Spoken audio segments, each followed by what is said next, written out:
tadi dari akademis, bisnis, terus praktisi hukum lalu terjun ke politik itu ada nggak sih Pak perbedaan jauh? Kalau sekarang enak ya bro, sudah nggak ada kerjaan Ya, gitu kan ya. Wah, keliru kamu begitu gitu kan. Assalamualaikum warahmatullahi wabarakatuh. Hai teman pemilih, terima kasih sudah setia pada kesempatan podcast Komisi Pemilihan Umum Kabupaten Pamekasan Cabai Merah. Cara bijak melayani rakyat. Senang sekali saya Aditya Goputra ditemani rekan saya Farid Saputra. dapat kembali hadir menyapa Anda semuanya. Di tengah-tengah kita Mas Adit telah hadir Komisioner KPU Kabupaten Pamekasan. Beliau merupakan Ketua Divisi Teknis Penyelenggaraan Pemilu. Siapa lagi kalau bukan Bapak Atabil Arifin. Selamat datang Bapak. Selamat siang Bapak. Selamat sore. Ya. Oh yes. Selamat sore ya Pak. Gimana kabarnya Pak hari ini Pak? Alhamdulillah baik, luar biasa. Nah, sebelum kita mengenal lebih jauh nih Mas Adit tentang beliau, terlebih dahulu maka kita harus tanya-tanya. Tak kenal maka tak sayang. Betul. Dan mau nanya Pak Tajul, latar belakang perjalanan karir Bapak sebelum di KPU Pamekasan Pak. Oke. Jadi pertama saya ucapkan terima kasih kepada rekan-rekan saya sebagai host ya, Mas Saputras ya. Karena double, sama-sama Saputra nama belakangnya. Ya. Benar. Jadi saya sebelum di KPU Kabupaten Pamekasan dulu pernah fokus di dunia akademis. Jadi saya pernah bekerja di di kampus UIN Madura sebagai dosen luar biasa DLB. Kemudian juga pernah berkarir di dinas sosial sebagai pendamping anak terlantar. Kemudian pernah juga fokus di dunia bisnis dan terakhir kita bergelut di dunia advokat. Dan kemudian kita minat untuk terjun ke KPU Kabupaten Pamekasan. Wah, background-nya ini sangat menarik sekali Mas ya. Benar. Apa yang dikatakan Pak Tajul dari akademis, sosial, lalu ada advokat juga ada, terus bisnis. Nah, Pak sebenarnya dari dari akademis, bisnis, terus praktisi hukum lalu terjun ke politik itu ada nggak sih Pak perbedaan jauh? Lalu ada nggak tips bagaimana beradaptasi dari praktisi hukum ke penyelenggara pemilu sendiri? Iya, sebenarnya kan tujuan kita itu adalah memajukan bangsa. Kita itu ingin berkontribusi kepada masyarakat pada khususnya di Indonesia ya, dan lebih khusus lagi di Madura sebenarnya. Jadi banyak cara kita itu untuk bisa menjadi seseorang yang berguna. Baik kita itu berkarir di dunia akademis, baik kita berkarir di dunia sosial, di bisnis, di dunia hukum, di dunia politik, itu semua bagi kami itu hal-hal yang sama karena tujuannya betul-betul berguna untuk masyarakat sebenarnya. Kalau perbedaan yang utama sebenarnya ya hanya metode. Kalau misalkan kita di dunia akademis, kita kan dituntut untuk selalu mengetahui informasi yang berbasis akademis. Kita harus lebih paham ilmu daripada mahasiswa-mahasiswa yang kita ajar. Begitupun di yang lain, di sosial kita juga harus memilah mana pekerjaan yang betul-betul bisa menguntungkan untuk masyarakat. Di dunia bisnis kita juga harus bagaimana kita bisa menguntungkan perusahaan. Kemudian di advokat kita bisa membantu sesuai dengan regulasi yang ada di sebagai penyelenggara pemilu juga ya sama sebenarnya. Jadi kita seakan-akan mengabdi kepada negara supaya demokrasi kita itu bisa beriklim luar biasa, bisa beriklim sesuai dengan yang ada. Kira-kira begitu. Wah, menarik sekali Mas background-nya Pak Tajul ini. Menarik. Ya. Pak, ini ada pertanyaan mainstream Pak dari masyarakat. Bahkan datang dari teman-teman dekat saya. KPU ini kalau sudah tahapan selesai, baik pemilu atau pilkada, kerjaannya ngapain sih Pak? Ya, sama. Jadi setiap saya juga bergaul dengan teman-teman saya di luar, baik itu rekan yang sama-sama dulu ada di profesi advokat, kemudian ada rekan-rekan yang biasa kongko bareng gitu Iya. kan. Mereka kerja, kalau sekarang enak ya bro, sudah nggak ada kerjaan Iya, gitu, ya, betul. gitu kan ya. Wah, keliru kamu begitu gitu kan. Keliru. Jadi memang ya seakan-akan orang itu menganggap bahwa KPU, Bawaslu atau penyelenggara pemilu yang lain itu hanya bekerja ketika ada tahapan saja, ketika momen-momen pemilu atau momen-momen pilkada saja. Padahal itu salah. Jadi yang harus dipahami bahwa KPU, Bawaslu itu sudah menjadi institusi. Kita itu kantor. Kantor itu pasti ada kerjaan. Ya baik itu apa yang berkaitan dengan rumah tangga, kemudian berkaitan dengan laporan, evaluasi, itu kan hal yang wajib dilakukan oleh sekretariat ya, orang-orang yang kantoran. Kemudian dari sisi pekerjaan yang harus dilakukan banyak KPU itu. Jadi kalau kemarin misalkan nanti teman-teman mendengarkan di episode yang sebelumnya yang dari Divisi Rendatin Bapak Halili itu sudah sempat menjelaskan tentang apa itu PPDB, pemutahiran data pemilih berkelanjutan. Ya. Artinya apa? Kita selama ini untuk menentukan DPT itu kan selalu ada fitnah. Jadi selama ini permasalahan kita ketika kita sudah sampai di MK, di Mahkamah Konstitusi ketika ada masalah baik itu pemilu atau pilkada, itu selalu tuduhannya adalah orang mati dihidupkan. Ya, itu sering kali begitu. Makanya ada hal-hal yang harus diubah. Dan itu sekarang sudah menjadi teknis kita untuk melakukan kegiatan di non tahapan. PPDB itu setiap dalam 1 tahun itu kan ada 4 kali periode ya, ada 4 kali periode kita itu untuk terjun ke masyarakat untuk memutakhirkan data. Nah, bagaimana dengan divisi teknis? Ada juga namanya adalah pemutakhiran data partai politik berkelanjutan. Nah, jadi begini, ada beberapa orang itu sempat datang ke kantor itu melaporkan bahwa dia itu merasa data dia itu termaktub di dalam data partai politik, sehingga ketika dia itu ikut tes PNS, ketika dia ikut tes angkatan atau apapun itu ketolak secara sistem karena dia bergabung dengan partai politik tertentu. Nah, ini kan yang harus kita yang harus kita betul-betul cek kembali. Ya, kita harus cek kembali kepada partai politik. Kita baru saja itu ada peraturan KPU nomor 3 tahun 2025. Ya, sorry, bukan itu maksud saya. Jadi kita itu ada perintah sebenarnya dari KPU RI. Kita itu untuk seringkali melakukan verifikasi partai. Jadi kita dalam 1 tahun itu dianjurkan untuk melakukan verifikasi partai itu 2 kali. Dan sekarang di bulan Desember ini kita masuk ke tahapan yang kedua. Jadi kita ada 4 hal yang harus kita tinjau di partai politik. Yang pertama itu kita terkait dengan SK atau kepengurusannya. Apakah ada perubahan? Karena politik ini kan pasti dinamis. Bisa jadi kan yang ketua kemarin di pemilu di tahun 2024, di pilkada tahun 2024, di tahun 2025 ini sudah berubah. Nah, perubahan itu kan harusnya dilaporkan kepada kita. Tidak perlu menunggu tahun 2029 di tahapan lagi. Jadi ini harus berkelanjutan sebenarnya. Itu tentang kepengurusan. Kemudian yang kedua, kita juga harus memastikan kantornya ada atau tidak, domisili. Jadi kan memang di dalam undang-undang partai politik kan jelas. Jadi aturannya adalah kantor partai politik harus di kota, ya harus di dalam kota.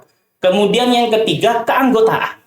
Jadi keanggotaan ini yang saya jelaskan tadi. Jadi apakah betul anggotanya ini betul-betul adalah anggota partai tersebut? Atau jangan-jangan dia bukan. Dia hanya orang yang tidak tahu datanya tiba-tiba ada di partai tersebut gitu kan. Gimana pun caranya kita nggak ngerti. Kemudian yang terakhir, kita juga harus memastikan bahwa jumlah persentase perempuan di dalam anggota partai itu mencapai 30%. Itu juga diatur di dalam PKPU nomor 10 tahun 2023. Ya, jadi harus ada itu 30% itu wajib. Nah, 4 hal ini yang kita lakukan ketika verifikasi partai. Begitu. Ya, ini banyak kerjaan kita berarti kan? Betul. Pak, berarti tadi untuk pemutakhiran data parpol itu semua lewat aplikasi ya, Bapak? Iya, namanya SIPOL, Sistem Informasi Partai Politik. Ya. Nah, begitu ya, teman pemilih sudah dijawab oleh Ketua Divisi Teknis sendiri bahwa KPU sendiri setelah tahapan itu masih memiliki pekerjaan-pekerjaan yang lumayan banyak ya Mas ya, dari laporan pasca tahapan, evaluasi, dan yang terbaru ini pemutakhiran data parpol melalui aplikasi SIPOL. Ada sebutan lagi nih Pak, bahwa divisi teknis adalah jantung KPU. Secara sederhana bisa dijelaskan nggak Pak, tugas dan fungsi utama apa kok bisa disebutkan seperti itu ya, jantung KPU itu? Iya. Jadi banyak sebutan sebenarnya terkait dengan divisi teknis ini. Ada yang menyampaikan bahwa kita adalah jantungnya pemilu gitu kan. Betul. Kemudian ada juga yang menyampaikan kita ini adalah divisi 2359 gitu. Iya. Sebenarnya banyak istilah. Iya. Karena memang seakan-akan dalam tanda kutip divisi teknis ini yang menentukan demokrasi kita itu bisa berjalan dengan baik atau tidak. Tetapi sebenarnya tidak. Jadi KPU itu kan sebuah lembaga yang pekerjaannya harus kolektif kolegial. Jadi tidak ada yang penting, tidak ada yang tidak penting. Jadi baik itu di divisi kul, baik itu di rendatin, baik itu di divisi hukum, parmas ataupun teknis, itu pekerjaannya sama. Tetapi yang bersentuhan langsung dengan tahapan itu lebih ke teknis. Sebenarnya itu. Nah, kemudian berdasarkan pasal 12 di Undang-Undang 7 tahun 2017, jadi tugas KPU itu sebenarnya secara umum itu dijelaskan, ada mengkoordinasikan, menyelenggarakan, terus memastikan, memantau dengan cara apa? Dengan cara monitoring, supervisi, evaluasi. Itu secara umum begitu penjelasannya. Jadi banyak sebenarnya. Banyak juga ya. Banyak. Berarti emang jantungnya KPU benar ya, teknis karena Sial Mas ya. iya benar. Nah, kita tahu Pak, tahapan pemilu dan pemilihan yang tahun 2024 ini saling beririsan satu sama lain Pak. Gimana untuk Bapak Atajul Arifin di setiap tahapan berjalan sesuai dengan aturan dan tepat waktu? Iya, jadi kita itu kan sebenarnya tempo hari ketika di Pilkada, kita itu kan mengikuti di PKPU nomor 8 tahun 2019. Kita sudah ada beberapa tahapan yang menjadi tanggung jawab dari divisi teknis. Ya, saya sebelum jawab itu saya ingin menjelaskan. Jadi sebelum ke pertanyaan bagaimana kita bisa melaksanakan itu secara tepat waktu, kita kan ada beberapa hal yang harus kita kerjakan. Ya, jadi ada tahapan itu diatur semuanya. Di PKPU nomor 2 tahun 2024 itu juga sudah diatur ya. Tahapannya ini ada tanggalnya, dan kita harus menjalankan itu sesuai dengan regulasi dan harus tepat waktu. Kalau tidak, maka akan, kalau bahasa Maduranya itu salbut gitu ya. Iya, betul. Jadi ada banyak hal sebelum itu. Kalau misalkan di zaman pemilu, pertama pasti kita harus ada penetapan dapil. Ya. Penetapan dapil ini kan harus sesuai dengan rancangan akademis juga gitu kan. Harus sesuai dengan jumlah kursi yang merata, keseimbangan, faktor sosial, antropologi, itu kan harus disesuaikan. Iya. Kan nggak lucu kalau misalkan dapil 1 misalkan. Kalau sekarang kan dapil 1-nya, kalau di Pamekasan kota dengan Kelanakan ya. Kalau nggak lucu kalau misalkan dapil 1 itu Pamekasan dengan Pasian misalkan. Itu kan jaraknya terlalu jauh. Jadi banyak hal. Jadi dari tempat, faktor sosial, misalkan mayoritas masyarakat Pamekasan ini pekerjaannya sebagai apa, itu juga harus sesuai. Ya, begitu. Itu ada kajian-kajian seperti itu. Itu di penetapan dapil. Kemudian selain penetapan dapil, kita juga harus berbicara tentang alokasi kursi kalau di dalam pemilu itu. Alokasi kursi ini biasanya menyesuaikan dengan DPT. Gitu. Jadi kalau kita masih di bawah 1 juta, misalkan di atas 750, itu kan ada 45 kursi. Kemudian kalau di atas 1 juta itu bisa jadi 50 kursi gitu kan. Pamekasan saat ini 45 kursi karena memang masyarakatnya tidak sampai di angka 1 juta. Ya. Itu ada kajiannya juga. Artinya semua tahapan baik yang dilakukan oleh divisi lain dengan divisi teknis ini berkesinambungan. Itu alokasi kursi. Kemudian kita juga bicara tentang verifikasi partai. Kalau sekarang kan kita hanya berkelanjutan saja kan ya, karena kita pemutakhiran data saja. Kalau ada perubahan atau apapun melalui sipol. Tapi kalau sudah di tahapan, kita harus verifikasi faktual. Langsung turun ya Pak? Jadi wajib turun. Bukan harus turun. Wajib turun. Wajib memastikan bahwa partai tersebut betul-betul lolos verifikasi. Kalau nggak lolos, ya pasti tidak lolos gitu kan. Salah satu daerah saja ada yang tidak lolos, maka keputusan KPU RI partai tersebut tidak akan lolos. Itu verifikasi partai. Kemudian setelah itu kita juga masih ada pencalonan. Ya, dalam pencalonan sampai paham lah. Ini kan termasuk hal yang sangat rumit secara administrasi, gitu. Karena persyaratan ini juga harus kita betul-betul lihat satu persatu apakah orang-orang ini dari ratusan orang yang mencalonkan diri sebagai calon legislatif itu kita harus tahu satu-satu apakah ini mantan narapidana, apakah ini apa satu-satu kita harus cek, gitu. Kemudian selain kita persyaratan, kita harus ada verifikasi juga secara faktual. Misalkan memastikan ijazahnya ini adalah betul-betul keluaran dari kampus tersebut. Kemudian apakah dia betul-betul tidak pernah dipidana? Itu harus kita tanyakan kepada pengadilan. Apakah dia taat pajak? Dan lain-lain lah. Banyak hal. Itu kita tanyakan satu persatu juga.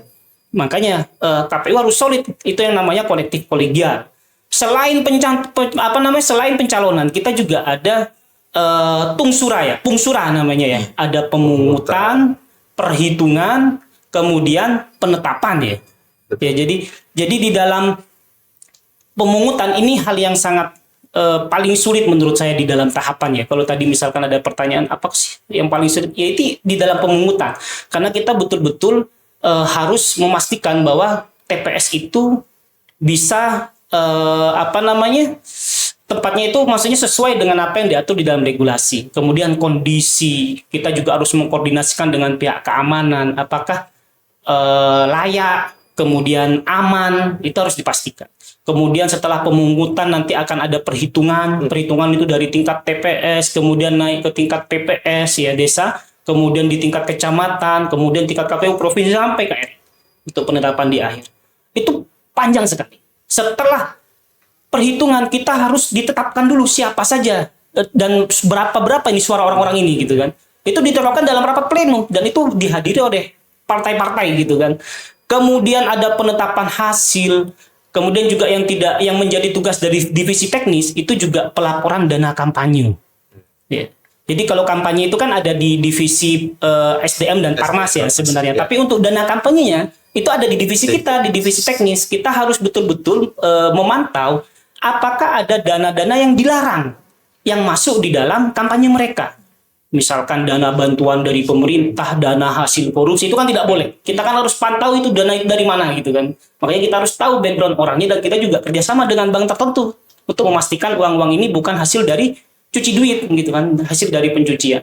Kemudian kita juga saat ini selain tadi kan ada pertanyaan, kita sekarang kerjanya apa? Nah, selain kita itu pemutahiran data parpol, kita juga sebenarnya sekarang lagi sosialisasi tentang PAW. Ya. Oh, ya. Pergantian antar waktu. Nah, itu kan ada PKPU nomor 3 tahun 2025 yang mengatur tentang itu. Ada perubahan-perubahan sedikit terkait dengan PAW yang sebelumnya. Jadi mekanismenya bagaimana? Jadi kalau misalkan nanti ada yang mengundurkan diri atau ada hal-hal yang tertentu yang diatur, yang dibolehkan oleh regulasi, itu kan nanti izinnya kepada ketua dewan. Nah, ketua dewan itu harus bersurat kepada kita. Dan kita yang harus mengusulkan siapa suara yang terbanyak setelah dia sebagai penggantinya. Dan memang regulasinya seperti itu. Bagaimana kalau parpol yang mengusulkan? Ya, kalau regulasinya kita tetap sesuai dengan hasil suara. Kalau KPU begitu, kita tidak ada unsur politik apapun karena kita kan hanya penyelenggara ya, secara administratif. Jadi begitu. Nah, dari banyak hal yang seperti ini, saya masih kadang-kadang masih bertanya, aduh, KPU ini masih di masyarakat masih seringkali dianggap sepele lah, curang lah, apa padahal sudah sangat ketat begini panjang ya. Betul. Ya gitu lah.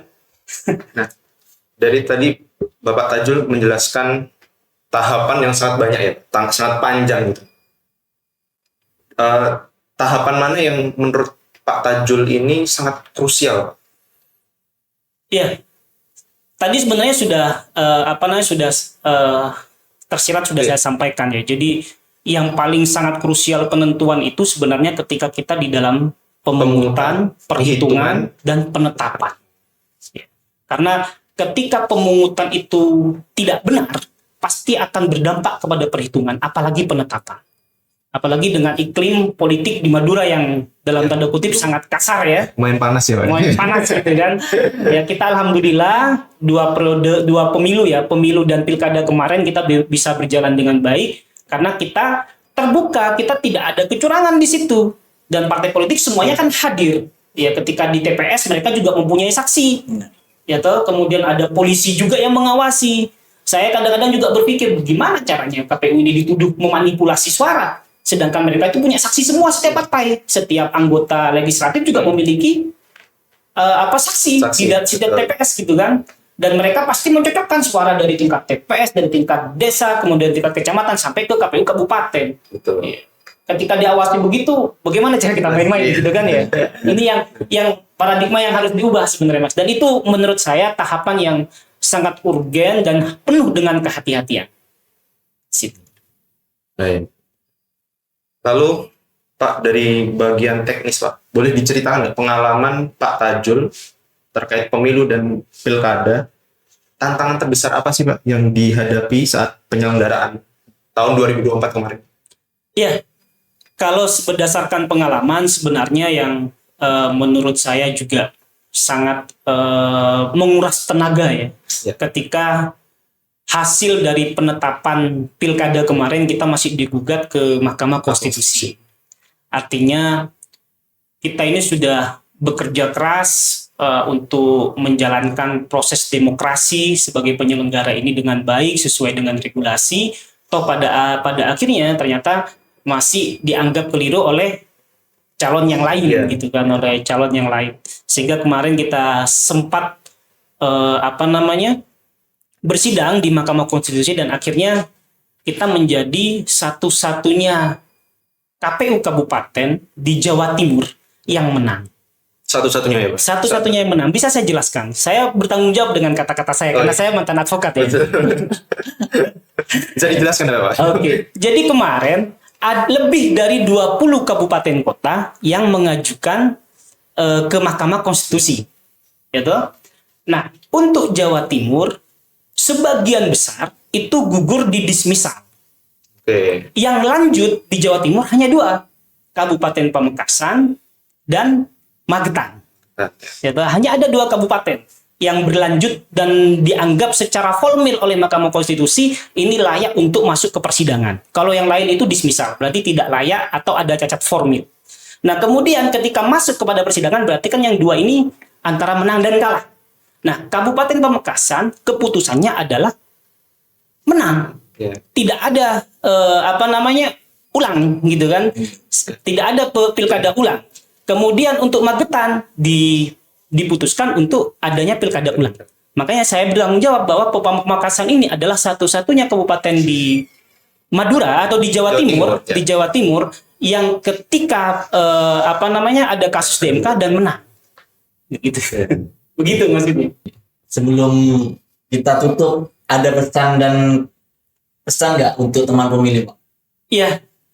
Jadi sangat penting ya bagi masyarakat, khususnya di Pamekasan ya, semuanya itu harus terlibat di dunia demokrasi.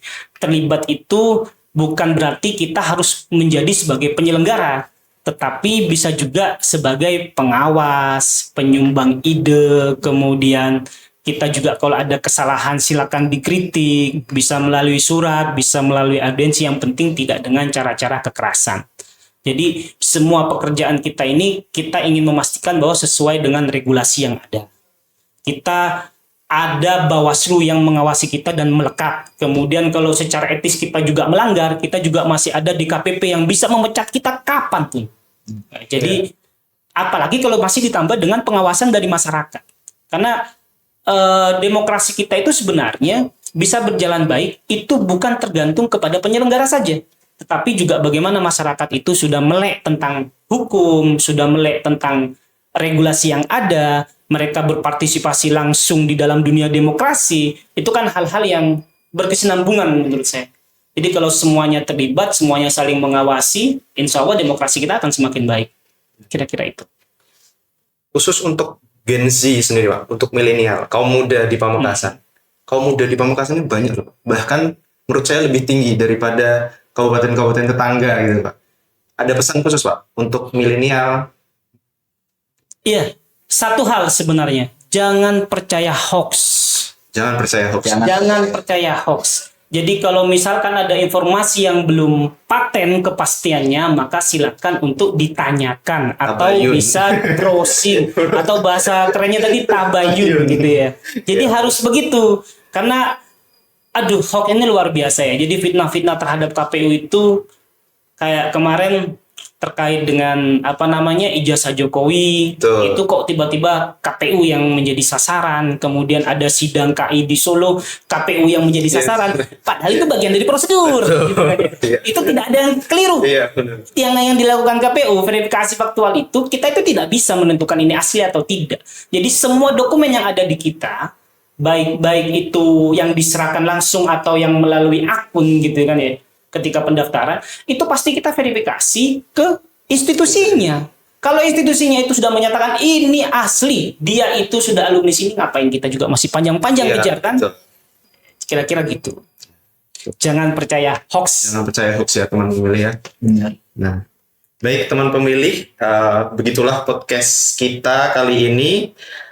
Saya mengucapkan banyak terima kasih kepada Bapak Tajul. Tapi sebelum ditutup nih, mungkin Mas Farid ada pantun nih Mas. Ada pantun. Ada pantun Pak. Ini Pak Spesial, pantun Pak. spesial. Iya, Ya. Kacepot kulana merah, Cakep. salah lopot nyon sapora. Wih, Cakep. cakep. Nah, terima kasih bagi teman-teman yang sudah menyaksikan podcast Menyaksikan podcast pada kali ini. Semoga obrolan ini bisa memberikan gambaran lebih jelas kepada masyarakat tentang betapa pentingnya peran divisi teknis penyelenggara pemilu ya Mas Farid ya. Nah, buat teman pemilih, kalau ada pertanyaan atau isu yang ingin dibahas ke depannya, itu bisa tulis komentar di kanal YouTube kita. Mas, ada pesan mungkin bagi Ada lagi pemilih? untuk teman pemilih yang di luar sana, ikutin medsos KPU ya. Biar kayak IG, Facebook, Twitter untuk lebih jelas ya. Jadi, Kalau ada tahu berita apa, informasi terkait tentang KPU. pemilu. Begitu. Baik, saya Aditya Baputra dengan rekan saya Farid Saputra. dan segenap kru yang bertugas pamit undur diri. Wassalamualaikum warahmatullahi wabarakatuh.